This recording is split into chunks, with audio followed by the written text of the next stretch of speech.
पिछले 12 साल से मैंने कौशल की शक्ल तक नहीं देखी और उसकी बीवी और बेटी से मेरा कोई लेना देना नहीं है। बच्चे ना होने की वजह से भी कौशल ने आपसे डिवोर्स लिया था।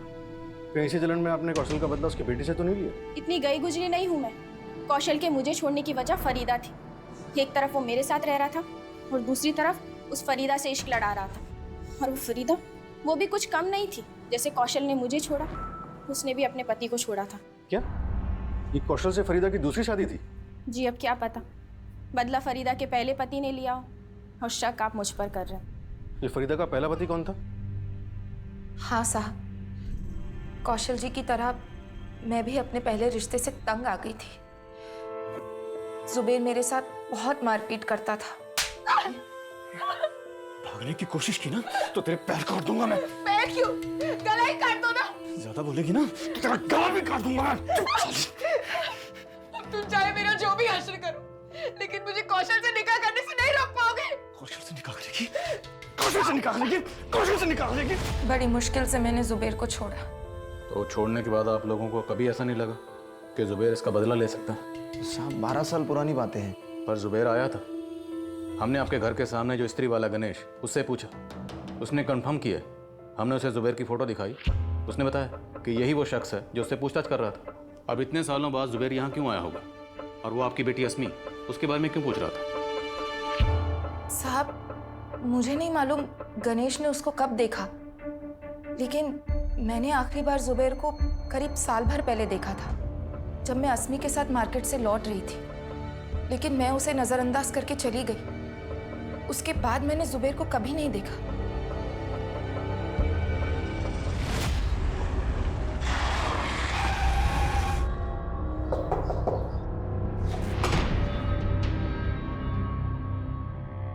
जी सर वहाँ तो मैं अपने काम से गया था, मुझे तो पता भी नहीं था फरीदा वहाँ रहती है। अचानक मेरी नज़र उस पर पड़ी, लेकिन तू फिर भी वहां गया? सर मैंने कहा ना, मैं काम के सिलसिले में वहाँ बार बार जाता रहता हूँ। अगली बार जब गया तो मैंने उस लड़की को देखा, तो मैंने उसके बारे में पूछ लिया। सिर्फ पूछा ही नहीं, तूने कौशल और फरीदा से बदला लेने के लिए उनकी बेटी अस्मी के साथ दुष्कर्म करने का प्लान भी बनाया। कैसी बात कर रहे हैं सर? जिस दुष्कर्म का इल्जाम आप मुझ पर लगा रहे हैं, कौशल तो उसे मेरी बेटी समझता है। तेरी बेटी? हाँ सर, अगर उसमें बच्चा पैदा करने की हिम्मत होती ना तो पहली बीवी से कर लेता। सर आप बेकार का इल्जाम मुझ पर लगा रहे हैं सर। मैं तो आज भी अनाथ का बाप बनके बच्चा गोद लेने की कोशिश कर रहा हूँ। साहब कौशल जी ने कभी ऐसा शक नहीं किया मुझ पर। अब तो मुझे भी पक्का लग रहा है कि जुबेर हमसे बदला लेने के लिए ऐसी बातें कर रहा है। कहीं ये जुबेर हमको घुमा तो नहीं रहा? उठा के तोड़े सर उसे, हो सकता है। सर अस्मी की फ्रेंड मुन्नी के बारे में हमने पता किया। मुन्नी का उसके फादर के अलावा कोई नहीं है। और सर कुछ दिन पहले तक अस्मी मुन्नी के घर में आया जाया करती थी, लेकिन अभी नहीं आती। तुम कहना चाहते हो कि मुन्नी अगर कुछ छुपा रही है तो अपने फादर की वजह से छुपा रही है? मैं स्कूल जाऊंगी तो पुलिस अंकल फिर से वही सवाल पूछेंगे, इसलिए अब मैं स्कूल ही नहीं जाऊंगी पापा। नहीं मुन्नी, तुम स्कूल जाना नहीं छोड़ सकती। तुम्हें डरना नहीं है, हिम्मत से काम लेना है, समझी?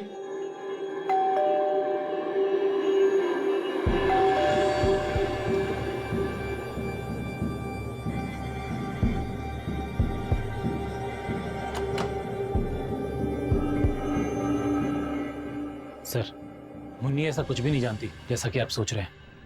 आप बेकार हैं, बच्ची को परेशान करेंगे सर, प्लीज सर। हम बच्ची को परेशान नहीं करेंगे, तुमसे पूछेंगे मुन्नी क्या जानती है। क्या मतलब सर? बच्ची के दुष्कर्म का केस, और वो बच्ची यहाँ अक्सर आती जाती थी, तो तुम पर भी शक करेंगे ना? क्या क्या बोल रहे सर आप? कैसी बात कर रहे हैं सर? मैंने खुद वो काउंसलर मैडम को अस्मी के बारे में बताया। तो काउंसलर को फोन तुमने किया था? आप नंदिनी स्वर्णा मैडम बोल रही है ना? हाँ जी, आप कौन? देखिए, अपना नाम तो मैं आपको नहीं बता सकता। तो मुझे फोन क्यों किया? क्योंकि आप LNC पब्लिक स्कूल के बच्चों को ग्रुप काउंसलिंग देने जाती है ना। उस ग्रुप में एक बच्ची ऐसी भी है जिसका काफी लंबे टाइम से शोषण हो रहा है।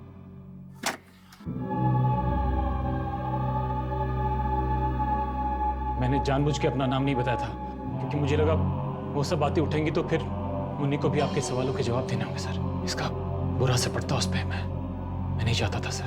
तो तुम्हें ये सब बातें किसने बताई? मुन्नी ने? हाँ सर, अस्मी ने सिर्फ मुन्नी को ही वो सारी बातें बताई थी। फिर अस्मी ने अपनी तकलीफ के बारे में मुन्नी को बताया और मुन्नी ने मुझे बताया। सर पहले तो समझ में नहीं आया मैं अस्मी की मदद कैसे करूं। फिर मुझे ध्यान आया कि नंदिनी जी तो उसी स्कूल में काउंसलिंग के लिए रेगुलरली जाती है, इसलिए सर मैंने उनको फोन करना ठीक समझा। मुन्नी, आप और अस्मी बेस्ट फ्रेंड है ना? तो बेस्ट फ्रेंड तो एक दूसरे से झूठ नहीं बोलते। तो आप हमारे लिए अस्मी से एक बार फिर से पूछोगे कि उसे ये तकलीफ किसने दी, कौन थे वो लोग?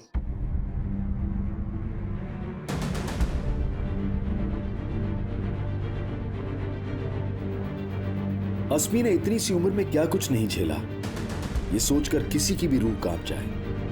लेकिन पुलिस के लिए अब भी यह पहेली थी कि अस्मी के गुनहगार आखिर कौन थे।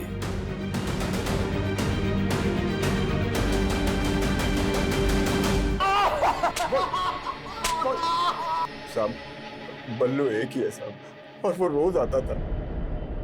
बल्ली नाम का तो कोई भी नहीं है।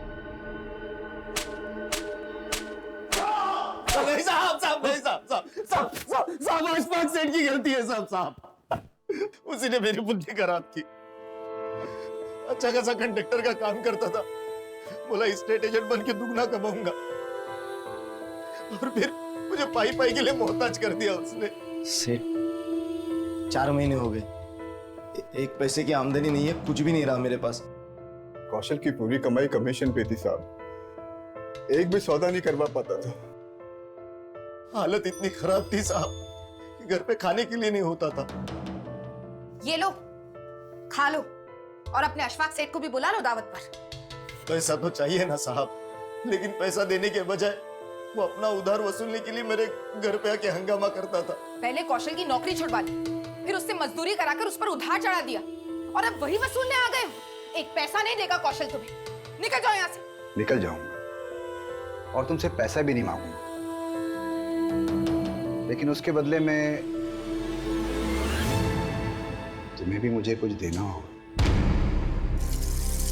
साहब, जब मैंने कौशल को अशफाक की नियत के बारे में बताया तो वो ऐसे निकले थे जैसे उसे मार ही डालेंगे। तू सेठ होगा इस दुकान का, लेकिन मेरी बीवी से ऐसे बोलेगा तो तेरा थोबड़ा बिगाड़ दूंगा मैं। अरे तू अपनी किस्मत बिगाड़ रहा है। तेरे को मैं सिर्फ ऊपर से पैसा ही नहीं दूंगा, तेरा सारा कर्जा माफ कर दूंगा। कौशल गए थे मेरी आबरू का बदला लेने, लेकिन खुद बिक गए। आप ऐसा बोलेंगे, मैं कभी सपने में भी नहीं सोच सकती थी। सपने मैंने भी बड़े बड़े देखे थे फरीदा, पर अब खाने के लाले पड़े और ऊपर से माँ की दवाई का खर्चा। अरे तो हाथ पैर सलामत है ना आपके, कोई और काम क्यों नहीं ढूंढ लेते आप? अरे कोई और काम कैसे ढूंढूं मैं? उन्होंने खुद से हार मान ली थी और मैं उनसे हार गई, मुझे मजबूर कर दिया था साहब। आए दिन मुझे अशफाक के पास जाना पड़ता था, और कौशल ने धीरे धीरे मेरे अपमान में ही अपनी आराम की जिंदगी ढूंढ ली थी। और जब अशफाक का मन मुझसे भर गया तो वो... अगर तेरे को 5000 चाहिए ना, अपनी बेटी को भेज देना। मैं इसके खिलाफ थी, लेकिन फिर हार गई। उस राक्षस के पास भेजने के लिए कौशल अस्मी को भी हमारी गरीबी का वास्ता देने लगा साहब।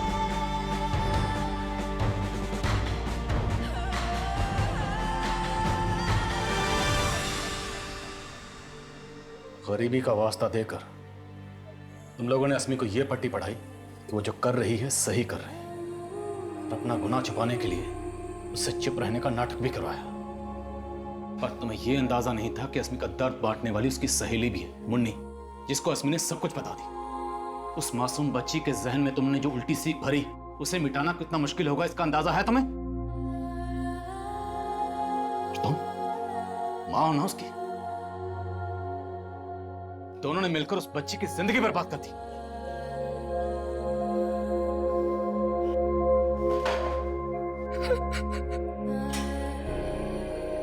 ऐसे दुष्कर्मों से जुड़े केसेस को लेकर हम सालों से अफसोस जता रहे हैं, कभी कैंडल मार्च निकालकर तो कभी धरना देकर। हम ऐसे घिनौने आरोपियों को सख्त से सख्त सजा दिलवाने की मांग करते हैं, और अदालत भी ऐसे आरोपियों के प्रति कड़ा रुख अपनाती है। लेकिन फिर भी ऐसे अपराध रुकने का नाम नहीं ले रहे हैं। लेकिन इस केस का सबसे हैरान कर देने वाला पहलू यह है कि जिस गुनाह के लिए अस्मी के माता पिता को सजा मिलने वाली है, उस गुनाह को अस्मी उनका गुनाह नहीं बल्कि अपनी जिम्मेदारी समझ रही है। उसका सॉरी अम्मा लिखने का भाव भी ये था कि वो मासूम समझ रही थी कि वो सारी बातें सबके सामने लाकर उसने अपने पेरेंट्स का भरोसा तोड़ा है, इसलिए वो सॉरी फील करती है। अब सोचिए कि उस बच्ची को समझाना क्या आसान होगा कि उसके माता पिता उससे कुछ भी सही नहीं करवा रहे थे।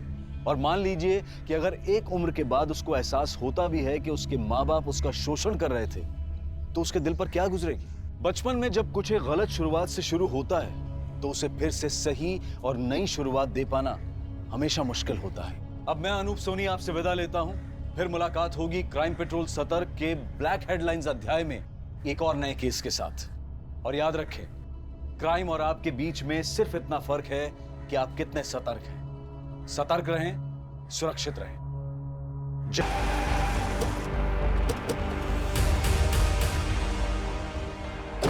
हेलो सर, मैं नंदिनी सुरवाना। मैंने ही आपको फ़ोन किया था। वो बच्ची अस्मी कहाँ है? अब वो अपने क्लासरूम में है सर। मैंने उसको समझा दिया कि वो किसी से कुछ ना कहे। मैंने स्कूल अथॉरिटीज़ को भी कुछ नहीं बोला है। एक्चुअली मुझे लगता है अथॉरिटीज़ में ही कोई कल्प्रिट हो सकता है। पूर्ण अथॉरिटीज में? जी, कोई एक नहीं है सर। अस्मी बोल रही थी उसके ऊपर 25 से भी ज़्यादा लोगों ने शोषण किया। What? छोटी बच्ची पर 25 से ज्यादा लोगों ने शोषण किया? ठीक वैसा ही फ्लैट है हमारे पास, और वो भी एकदम प्राइम लोकेशन पे। सॉरी सेठ। आप लोग एक बार जाकर के वो फ्लैट देख लीजिए, है ना? कौशल जी। इनको वो कुतुब नगर वाला फ्लैट दिखा दो। जी सेठ। अगर आप लोगों को पसंद आ जाता है तो आगे की बात। सॉरी सेठ, घर से बार बार फोन आ रहा है। हेलो, तुझे कितनी बार बताया मुझे परेशान मत किया कर काम के वक्त। अरे सुनिए तो, अस्मी के स्कूल से फोन आया था आपको और मुझे तुरंत वहां बुलाया है। तुरंत बुलाया? कहीं अस्मी ने फिर से कोई शरारत कर दी क्या?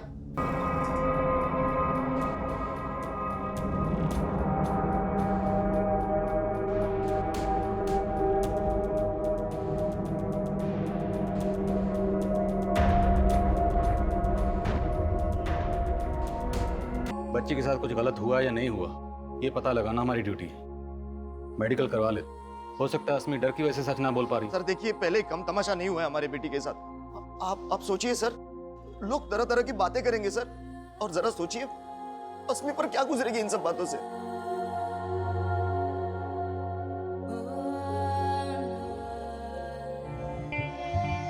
ठीक है कौशल, आप अस्मी को घर ले जा सकते हैं। जी सर।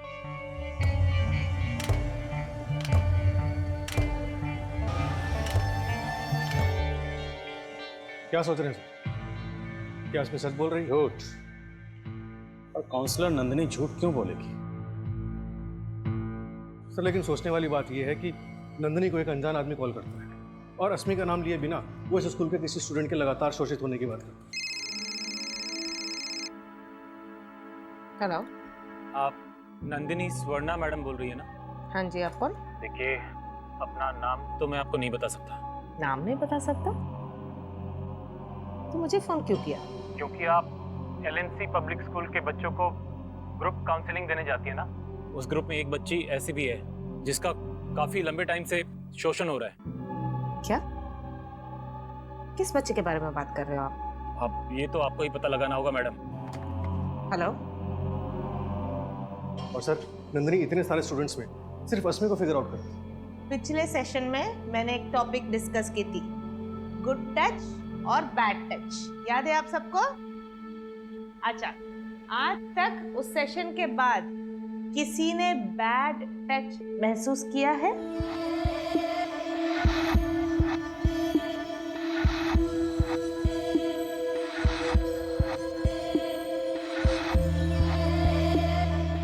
कहाँ दर्द हो रहा है बेटा? दर्द? नहीं मैडम, मुझे कहीं दर्द नहीं हो रहा।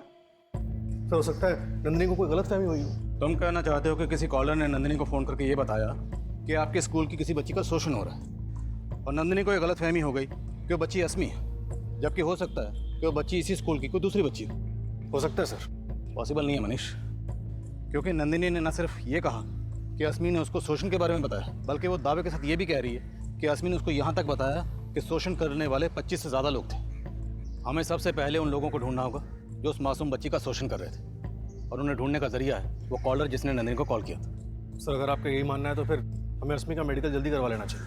हाँ, लेकिन अस्मी के बयान और उसके माँ बाप की मर्जी के बिना मेडिकल की परमिशन लेना आसान नहीं होगा। हमें पहले अस्मी के माँ बाप को कन्विंस। मनीष, अभी तक इस बात के बारे में स्कूल के प्रिंसिपल, नंदिनी और अस्मी के माँ बाप के अलावा किसी को नहीं पता। बच्ची का मामला है, तो जो भी करो थोड़ा एहतियात के साथ। Right sir. अस्मी, अब रोने से क्या होगा? ऐसे तो ये सब हुआ नहीं होगा। तूने उस मैडम को क्या बोला जो उसने इतना बड़ा हंगामा खड़ा कर दिया? अम्मा, वो मैडम बहुत चालाक है, मुझे बोल बोल कर परेशान कर दिया। अरे पर तूने उस मैडम को बोला क्या? बोल। पापा, मैंने उस मैडम को कुछ नहीं बोला। हाँ। वो झूठ बोल रही थी। अम्मा, मालूम है तुमको भी सब कुछ जानना है, लेकिन अभी तुम्हारी घंटी का जवाब देने की हालत में नहीं है हम। हाँ बेटा, तुम अरे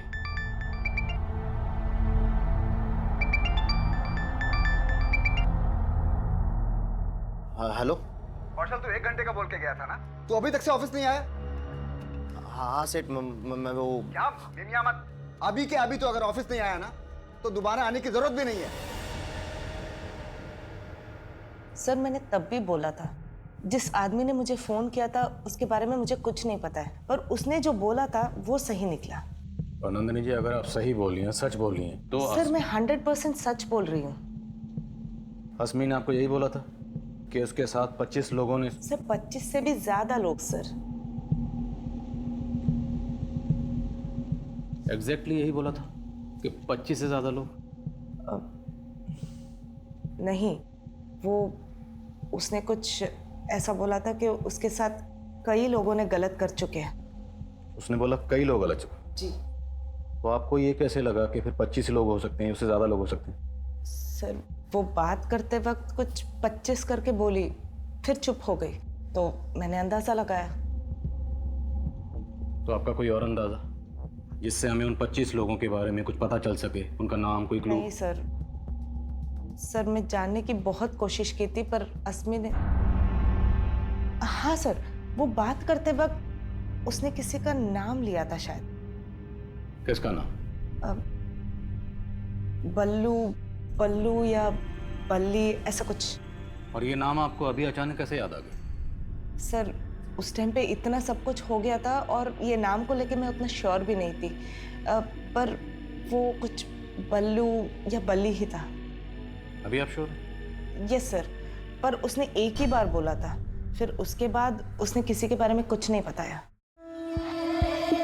तो मैं नहीं जानता। देखिए, आप भले ना जानते हो, लेकिन काउंसलर नंदिनी ये दावे के साथ कह रही है कि अस्मी ने उसे बताया कि उसके साथ दुष्कर्म करने वालों में से किसी एक का नाम बल्ली या बल्लू था।